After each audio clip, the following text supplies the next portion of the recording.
It's been a week since I switched my iPhone for the Google Pixel 10 Pro. Honestly, I'm loving it. Goodness, look at this beauty.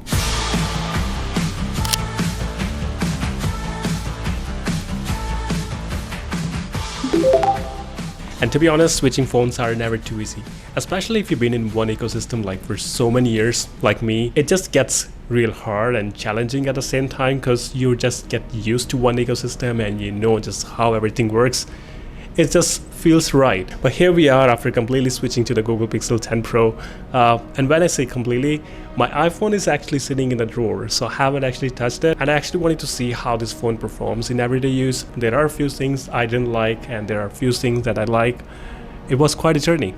Now, if you guys have watched my last video, I talked about the setup. The setup was completely simple. There was no issues. Even if you have never used any Android phone before, if you're coming as an iPhone user, you're not gonna have any problem. It was really simple, like any other phone. I don't think anyone gonna have a problem. First thing I noticed right after starting out this phone, I actually forgot to mention in the last video, the Wi-Fi was like real fast. Like I put my password and it got connected right away. And this is something I noticed in the iPhones because whenever you try to switch your Wi-Fi or you try to connect with the Wi-Fi, it does take like a split second and sometimes it doesn't connect and you just get some connectivity issues. But I think Pixel 10 Pro has new updated chip, so that might be the reason it has a really good connectivity. The first thing I noticed right after setting up this phone was the grip. Android been known for not having a good grip or not having that premium feel when you hold the phone. Now this was the only phone I've been using for the last 1 week. I can tell you guys this phone has a really good grip. You can take a look. And it's not a slim phone, it's actually really thick, so it does give a really good grip and it feels solid. It doesn't feel cheap at all. So if you're someone who's making a switch from iPhone, I don't think you will notice any difference because this phone has literally same grip as an iPhone. Now for the display, you guys won't notice much of a difference because this phone has 120 Hz of a refresh rate and Apple's Pro lineup has ProMotion already, so you won't be losing much. But there's something I have noticed. Out of nowhere, the display would slightly shift its color tone. It wasn't constant, but if you're watching YouTube or like scrolling, then the white looks a little bit cooler. On the iPhones, I know it looks a little bit warmer, but this one sometimes was getting warmer and sometimes was getting cooler. So that's something they can easily fix it with the update because every single day there's a new update coming to this phone. So yeah, they are adding few things. So that's something I noticed. If you tilt the phone, white sometimes pick up like a greenish or the bluish tint. It's not dramatic, but once you notice it, you can't unsee it.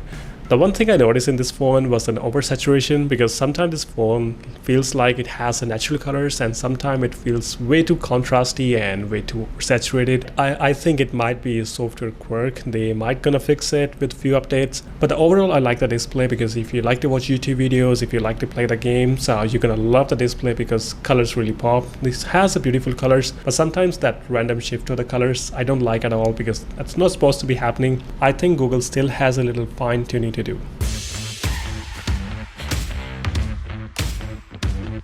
Now let's talk about the most interesting feature of this phone. That's the cameras. If you guys have watched my last video, you know how excited I was because Google installed a 3 camera system in this phone.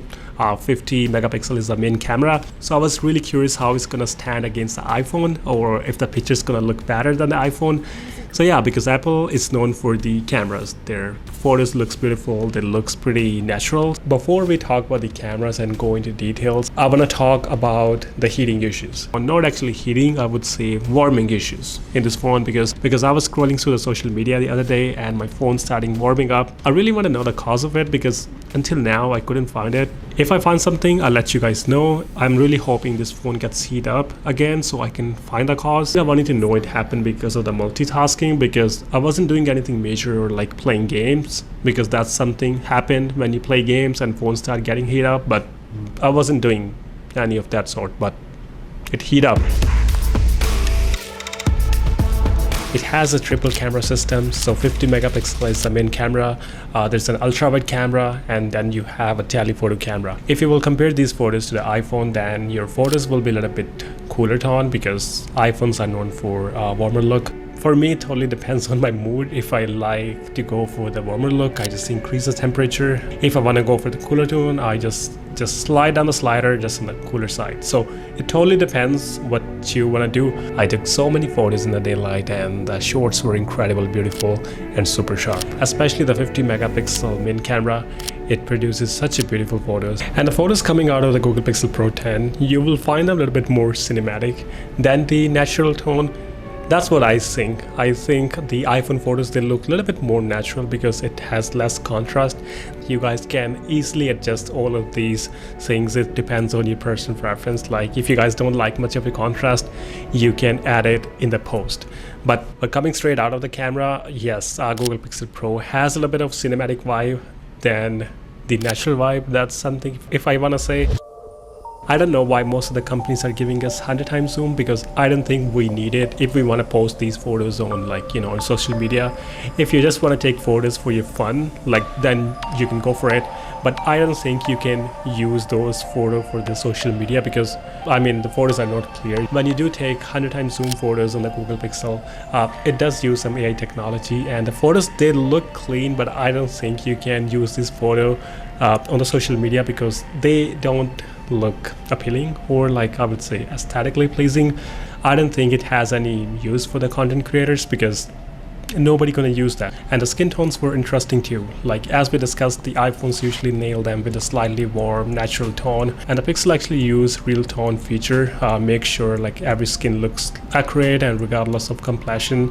One thing I didn't like in this phone, if you take photos with the 50 megapixel main camera, then photos take a split second to process it because it used some AI technology in it, and it just takes some time to fix it, make it super clean. I want my photos to look natural, like whatever like person is sitting right there, I want to take a photo, it should be looking, saying the AI is attached. If you take photos, it's going to process it, and then it start getting a little bit mushy. Like they don't, I mean if you zoom it in, then you will notice, but just with the naked eyes I don't think you will notice. It has some AI processing in it. Like yeah, I think there should be a feature that we can turn it off, but unfortunately we can't. When you will take a photo with the 50 megapixel, it does some AI enhancement, so that's something I don't like. If you don't want too much sharpness in your photos, you can go for 12 megapixel. You can save a lot of memory, you can save a lot of storage doing that.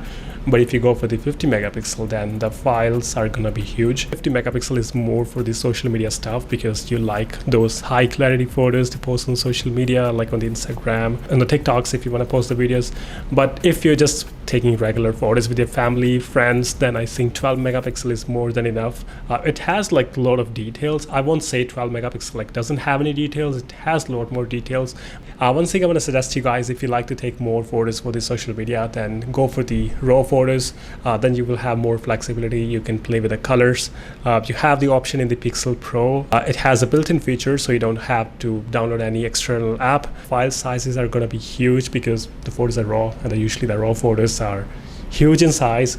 But if you like to edit them, if you want to play in the post, you can easily do that. And I think the raw photos from the Google Pixel Pro, they comes up so beautiful. It doesn't have any noise, less noise actually. I mean the standard photos, they look stunning too, but if you want to have more out of your photos, then go for the raw. Let's talk about the video recording, because that's the one area I think iPhones dominated.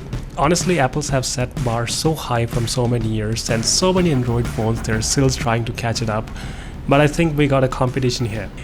You have few different options. You can record in 8K, which no one asked for, but you can do it. I like the quality of 4K. It looks beautiful. In 8K, you can record in 24 FPS and or 30 FPS. You can't record in 60, then you have to switch it with a 4K.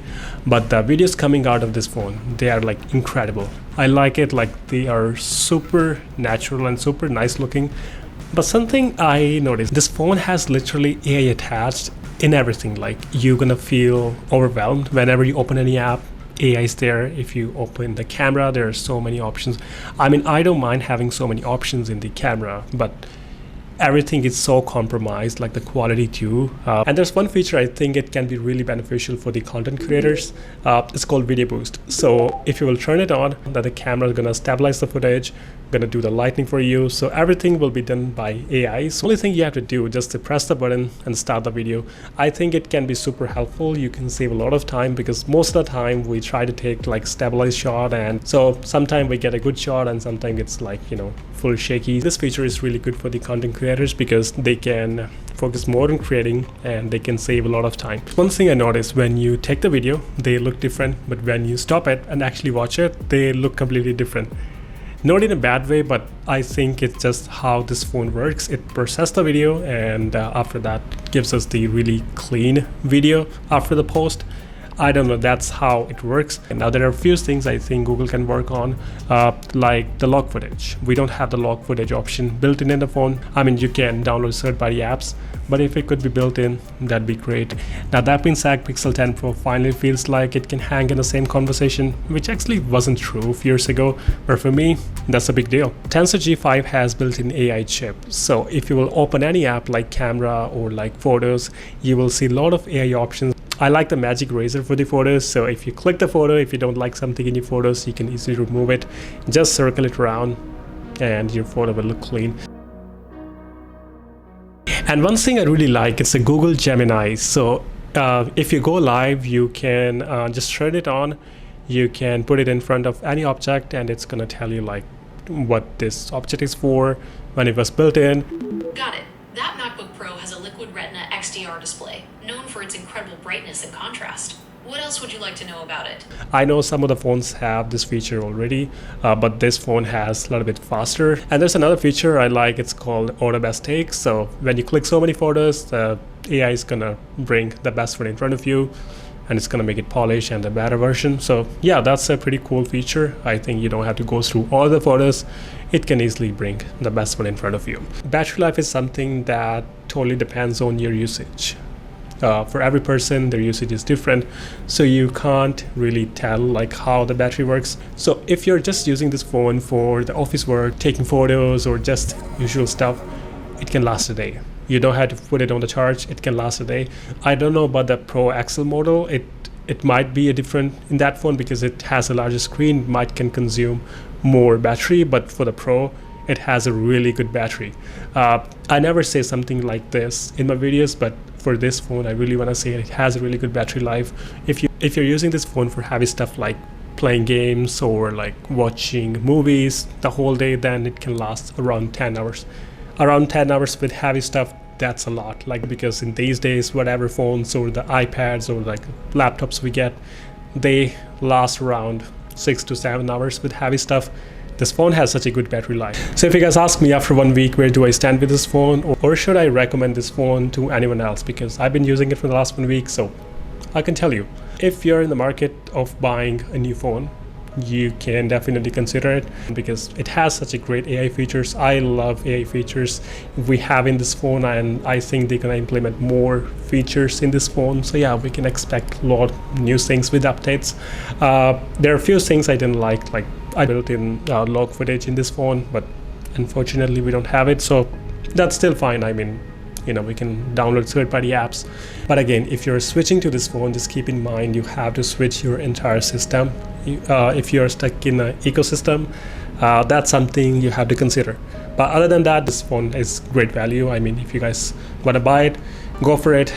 You will like it for sure. I think this phone has a lot more to offer. I think that's what I said in the last video. I don't know. This phone has a lot more to offer. I'm still gonna keep exploring. It's a beautiful phone. I think I like it.